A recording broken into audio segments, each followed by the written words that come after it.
Всем привет, с вами Виктория Ню, и в этом видео мы посмотрим с вами, на что способны гель-краски от компании Beauty Lux. Если вам интересно, оставайтесь со мной, и я желаю вам приятного просмотра. В процессе тестирования я все больше и больше открывала для себя эти краски, да и вообще само тестирование для меня было очень занимательным. Обязательно проверим данные гель-краски в стемпинге, в китайской росписи, но давайте обо всем по порядку. Итак, мне на обзор прислали набор, который состоит из 12 баночек, в каждом из которых по 6 грамм продукта. Также в этом наборе есть кисточка двухсторонняя. Стоит отметить, что сама упаковка очень добротная и довольно презентабельно выглядит. При транспортировке ничего не пострадало, все пришло в целости и сохранности.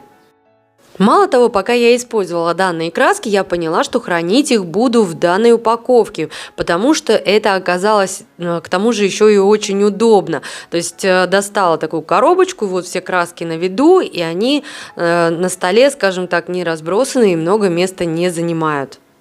Как я уже сказала, в наборе 12 цветов, из них 11 и 12 это золотистый и серебристый.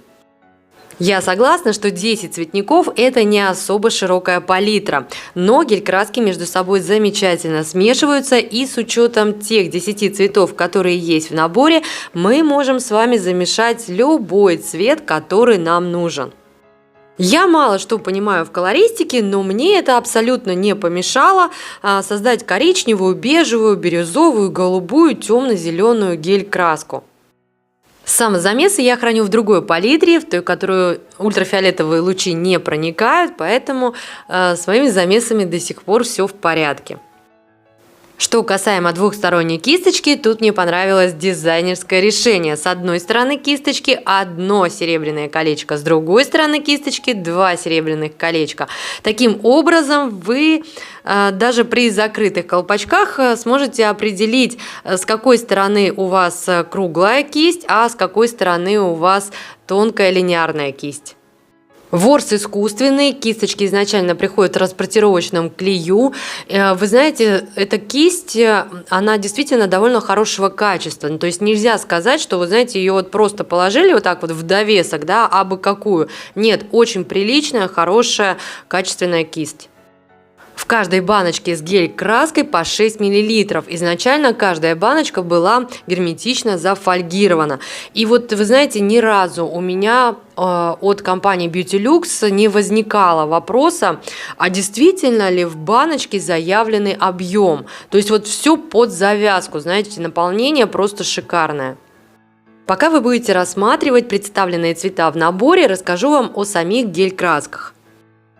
Консистенция гель-лаков плотная, в меру густая, но что самое интересное я заметила, так это то, что когда мы только открываем баночку и переворачиваем ее вверх дном, краска даже не думает никуда вытекать. Но стоит только ее немного помешать, да, вот прям в баночке, она становится более пластичной и более тягучей, скажем так, да, то есть как бы после перемешивания, если, например, перевернуть баночку, то уже будет видно, что краска стекает.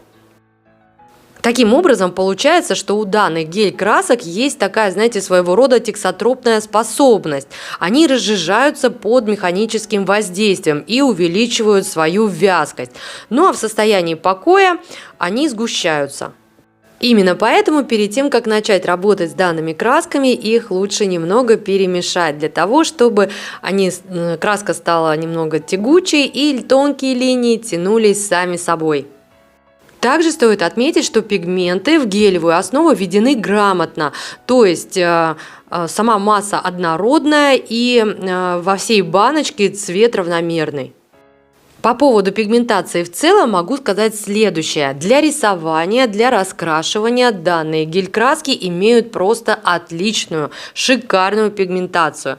Но, к сожалению, пигментации именно для работы с ними в стемпинге не совсем достаточно, скажем так.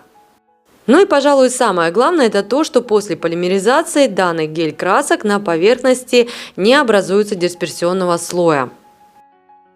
Получается, что эти гель-краски мы можем наносить уже поверх топа и после полимеризации уже ничем не перекрывать.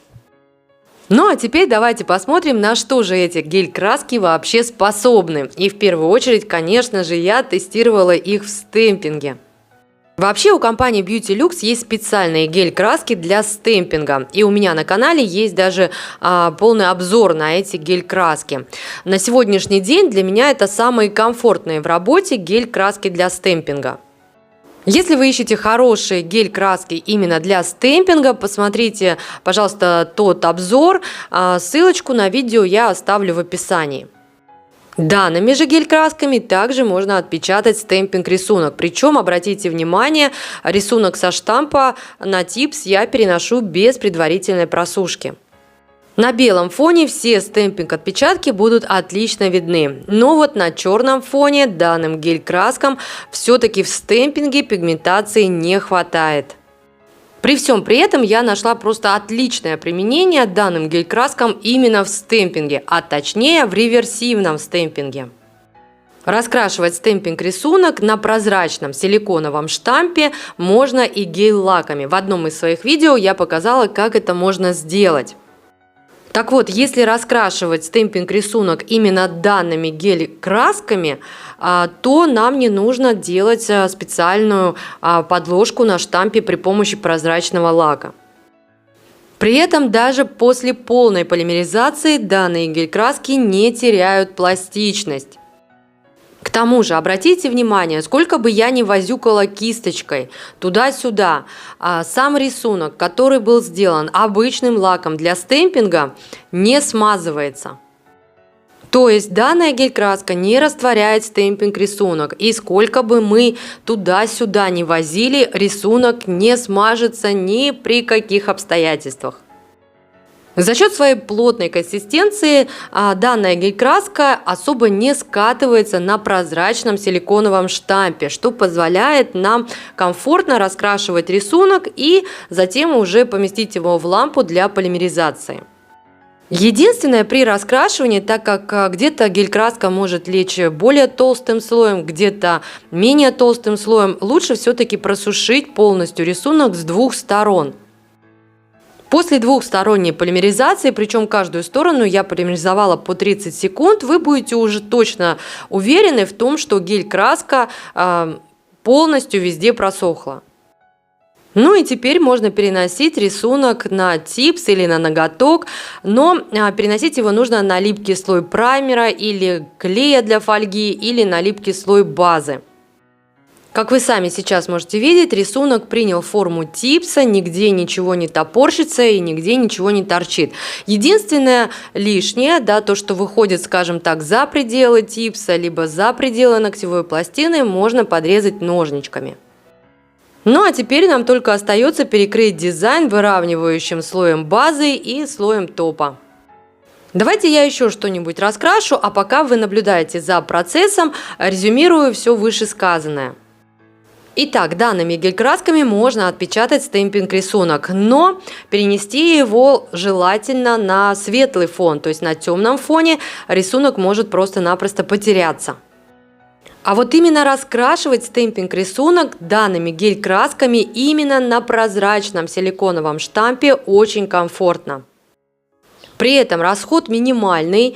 Если мы сравниваем с обычными лаками для стемпинга, которые быстро сохнут, тут можно раскрашивать до тех пор, пока вам результат не будет нравиться. То есть пока вы не заполимеризуете то, что вы раскрасили. То есть можно делать, создавать градиенты, плавные переходы и все такое прочее.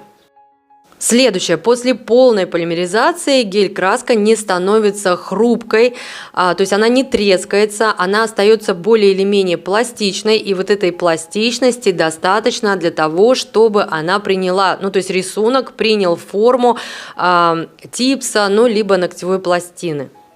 Ну и еще один немаловажный момент – это то, что данная гель-краска не смазывает стемпинг-рисунок, который был сделан обычным лаком для стемпинга. Обычно такая проблема возникает при раскрашивании простыми лаками для стемпинга. А здесь такой проблемы просто у вас не возникнет. Дальше я хочу показать вам один такой лайфхак. На реверсивный стемпинг я, как правило, переношу на липкий слой праймера. То есть на типс я наношу праймер тонким слоем, жду минутку, и как только на поверхности образовался липкий слой, на этот липкий слой, собственно, я и переношу стемпинг рисунок.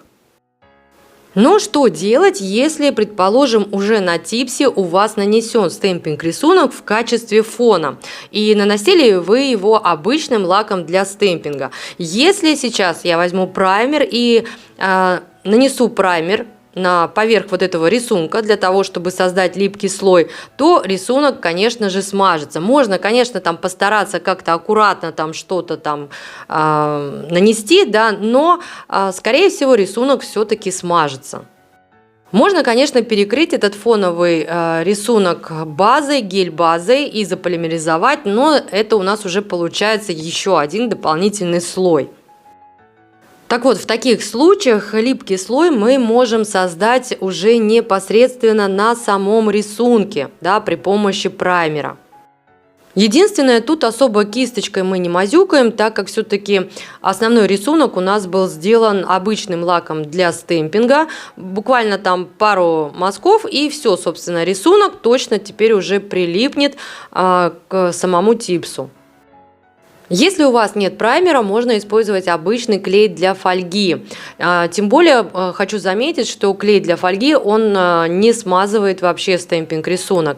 Соответственно, нанесли клей для фольги на рисунок, который находится еще на штампе, подождали, пока он станет прозрачным, и перенесли на типс или ноготок. В общем, мне очень понравилось раскрашивать стемпинг рисунок именно на прозрачном силиконовом штампе с этими гель-красками. И вы знаете, я раскрашивала и толстым слоем, и тонким слоем, прям вот, знаете, размазывала прям краску, вот чтобы там поменьше ее уходило, да, то есть и вот прям толстыми там кусками, можно сказать, накладывала. Все отлично, все замечательно. Единственное, помните, если вы раскрашиваете толстым слоем, то, соответственно, и сам рисунок будет объемней. Но давайте не забывать, что все-таки основное назначение данных гель-красок – это все-таки рисовать. Рисовать тонкие линии, вензеля, китайскую роспись и все тому подобное. В общем, все то, что я абсолютно не умею. И как я всегда говорю в таких ситуациях, стемпинг нам в помощь. Отпечатала рисунок с вензелями, перекрыла гель топом, и теперь поверх топа просто при помощи кисточки и краски от Beauty Lux я обвожу рисунок. Этот процесс мне очень напомнил тренировочные карты для обучения. Единственное, тут вы, если можно так сказать, учитесь рисовать не на плоском листе бумаги, да, а уже сразу на типсах. И тут после полимеризации ничем уже перекрывать не нужно. То есть при помощи гель-краски, ну такой, скажем так, невысокий барельеф создали, собственно, да, заполимеризовали, и дизайн готов. Сейчас, возможно, кто-то задумался, ну окей, тонкие линии, вензеля, да, и тут нам стемпинг как бы помог, но как же нам поможет стемпинг в китайской росписи? И тут, как оказалось, тоже ничего хитрого. На типс перенесла рисунок с пластины серым лаком для стемпинга, перекрыла матовым топом. Можно и глянцевым топом перекрыть, но потом нужно типс забафить. Как вы понимаете, рисунок на типсе уже есть, и теперь нам только нужно его раскрасить. При этом с пластин для стемпинга нужно выбирать такие рисунки, которые, скажем так, смотрите именно на контуры, да, то есть, потому что то, что находится внутри рисунка, да, вот эти вот все детали, они, в принципе, будут закрашены. Поэтому обращайте внимание на те рисунки, где более или менее, скажем так, вот хороший контур. Я сейчас очень прошу мастеров, которые владеют китайской росписью, не кидать в меня тапками, тухлыми помидорами.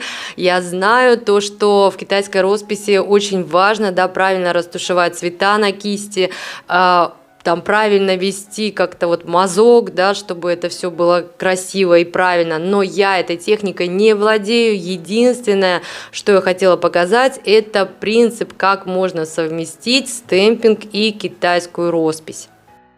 Я прошу прощения за свое художество от слова «худо». Тут, конечно, можно было бы добавить еще прорисовки, но я боялась еще больше все испортить. Ну что ж, вот такой видеообзор у меня в итоге получился. Если у вас остались какие-либо вопросы, задавайте их в комментариях. Я с удовольствием с вами пообщаюсь. А если я была для вас хоть чем-то полезна, пожалуйста, поддержите меня пальчиком вверх. А я, как всегда, желаю вам всего самого наилучшего. До скорых встреч!